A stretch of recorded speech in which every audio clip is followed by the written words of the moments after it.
wisdom or understanding. Singa bali bawandiise mu biseera bino, nze ndowooza bandibadde bongeddemu na bino nti eyo there is no per diem, there is no allowance,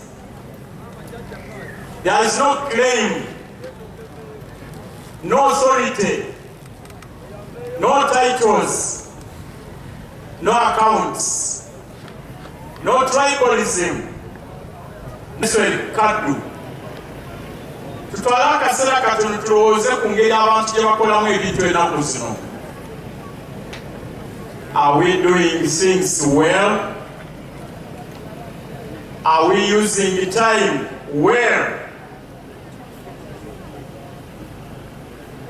Ebintu tukozeseza bulungi ebiseera bye tulina, tubikoze n'amaanyi gaffe gonna ate nga tubikola bulungi? Awo nno ewali obuzibu bwa purobulemu awo, kubanga abantu abasinga obungi ebintu tebabikoze bulungi. Manyi ogenda kufa, buli kyokola kikole ki bulungi ate okikolere mu budde. I'm happy that we have our political leaders here. That is the biggest talent we have in this country called Uganda. Okufuna abantu abanaakola ebintu ng'ate babikola ki bulungi.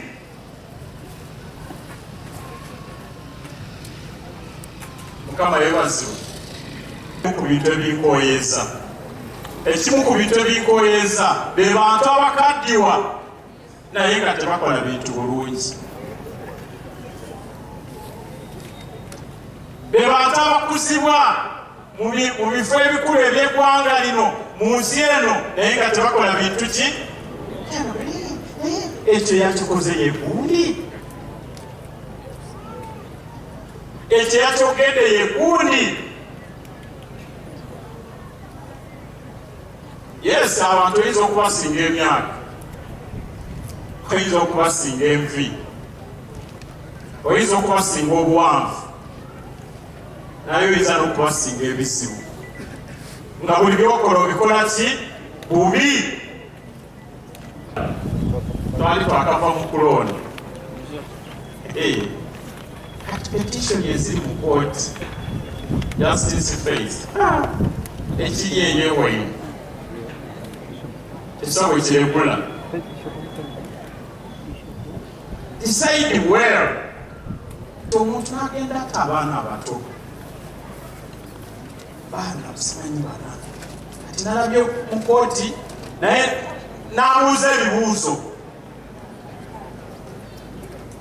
agamba n'okugamba ndowooza mugamba muntu mulala asinze.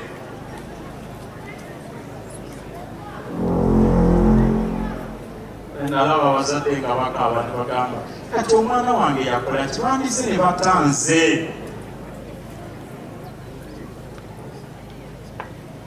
Bandize ne batandi omwana w'omwaka ogumu, mwaka gumu n'ekitundu, myaka ebiri ndoze yali asinga obukulu, ne babata.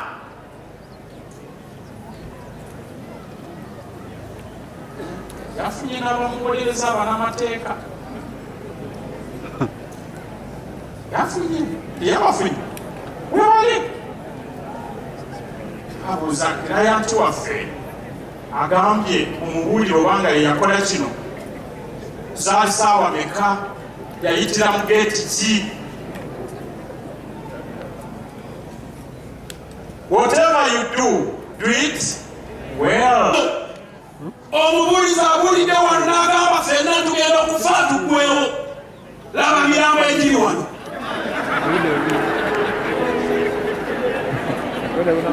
Bonna abali wano bamanyi tugenda kukola ki? Beesweri tamanyi nti wali okufa kubanga afudde, naye gw'omanyi ogenda okufa. Naye waliwo ekiyombo ky'okusalawo, okusalawo okwesalirawo okwetwalira Yesu Kristo oyo eyaka ku nsi. Petero yagamba yeebazibwe Mukama Katonda wa Mukama waffe Yesu Kristo eyatuzaala mu luli gwa kubi mubafu. Waliwo obulamu obutagwawo bwe tusembeza Yesu Kristo okubeera omulokozi waffe. Awo ekigambo okufa tekukyakutiisa. Nga kugenda kujja kubanga kwalimu ekyebikiro. Ekyebikiro kino nakiraba ennaku ezo nga ttiimu yange Arsenal nga bagiwangula ennaku zino. Kibadde ekyebikiro kwegamba nentegeera nti waliwo ekitali kirungi mu maaso wange.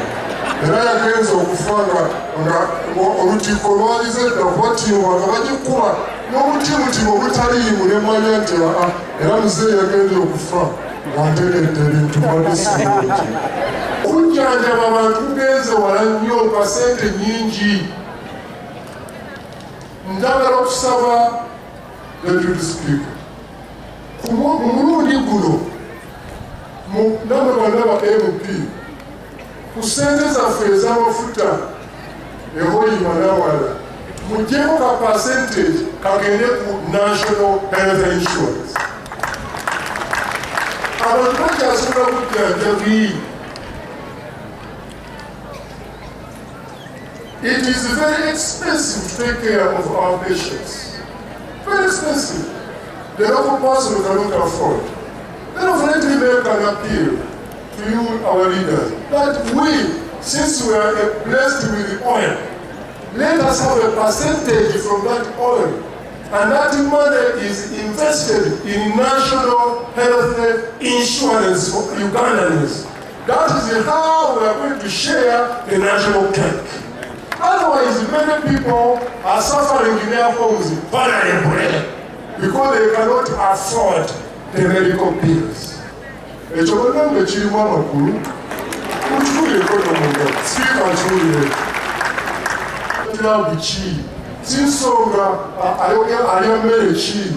We are brothers, we are God's people. No reason of fighting each other. We are God's people. We need to work together. You can imagine all the people who are here. Abantu abamala bonna bali wano mubantu ba Katonda ngambira munakulaye tukolagane twagalane tujjewo empalana obasaala bufuzi ono wa NRM ono wa NUB ono wa DP ono wa ACI ebibiina byonna tuli bantu ba Katonda Uganda yaffe teyagenda givaamu. We should love each other. Tulisomera kuwalagana mubalira bwerere mubalagana naye nta buli muntu omaliriza ali mu ntalo n'ababbi b'ettaka abantu ababba ettaka okukamala ntasira abantu ababba ettaka ate abamu ababba ettaka si bawanvu nga nze kuba nze mpeza fuuti 6 nitwala eriweewe naye olabonabbi naye mumbi fuuti 4 ogenda zitwala. Twanakuwalidde wamu naawe bwe twafunye amawulire g'okufa kwa Twata Besweri Kaddu kitalo nnyo. Tukusaasidde nnyo wamu n'ab'ennyumba yammwe bonna olw'okubeerwako omwagalwa lwammwe Taata. Musaasire entawaanyizibwa empewo wano. Wakati mu bulumi lumuyitamu tetulama kwebaza Katonda olw'obulamu bw'awadde Taata bulumusobozesezza okukola emirimu gyonna gy'asobodde okukola mu nsi ng'akyali mulamu. Nga Taata tumanyi nti abadde nga abalungamya ate ng'abatendeka obulungi mu mbeera zonna ezitali zimu, gwe n'asobola naawe n'osobola okufuuka ssaabalabirizi w'ekkanisa ya Uganda ate n'abalala bwe batyo abaayita mu mikono gye ne bafuna obuvunaanyizibwa obw'enjawulo. Ntuusa okusaasira okuvudde mu gavumenti ya Ssaabasajja Kabaka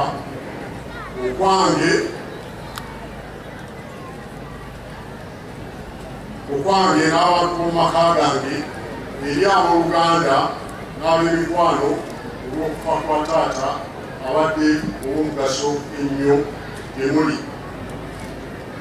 Ku ludda olulala nsaasidde nnyo omukulu w'ekika ky'Empindi Omutaka Mazige olw'okupimbako muzzukulu we abadde ow'omugaso.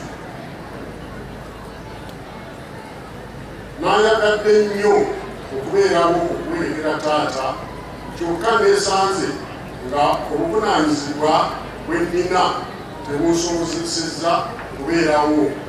Bwetyo ne nsaba ekitiibwa Patrick Luwaga Luwumbule, omukubiriza w'olukiiko lwa Buganda, ankiikirire era batuuseeko obubaka bwange. Taata Besweg Kaddu, era tusaba Katonda abamunye ate n'omwoyo gwe agulamuze kisa. N'ateekako omukono Charles Peter Mayiga Katikkiro. Vacuum that your father has left in your hearts. May he rest in God's eternal peace. May you find comfort in the words of Apostle Paul. I quote, "I have fought the good fight, I have finished the race, I have kept the faith." 2 Timothy 4:7. Mzee Kaddu has fought a good fight and has finished his race. Signed, Janet Museveni, First Lady of the Republic of Uganda. Full stop. Akueleza milioni 10 azikuletea. Archbishop, fengana ngabala buyikwe tukwebaza emirimu gyonna gy'okoze, ate tujja kwongera okuyimirira wamu naawe buli mbeera. Tiana tasobodde kubeera wano, Judith Nabakooba awadde akakadde kamu, nange nempayo akakadde kamu. Mwebale nnyo, mwebalire ddala. Lives in you. His legacy doesn't need talking much. By the time you produce, you groom, and you get an archbishop out of the family, you have finished your work. I think it doesn't need to be talked about much.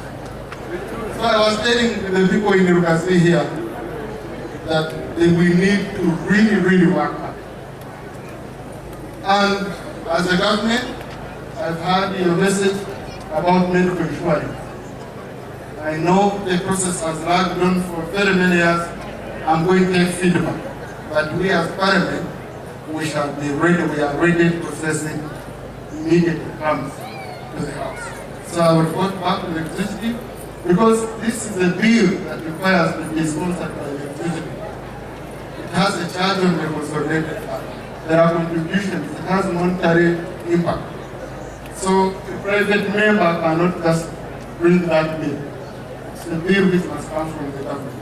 So and I know there were some concerns, but I know there have been discussions regarding that matter, and I hope, because we need it as a country, if I'm giving my opinion, we need it, and we need it yesterday, so that even our people who cannot afford costly education can be looked after when they are sick.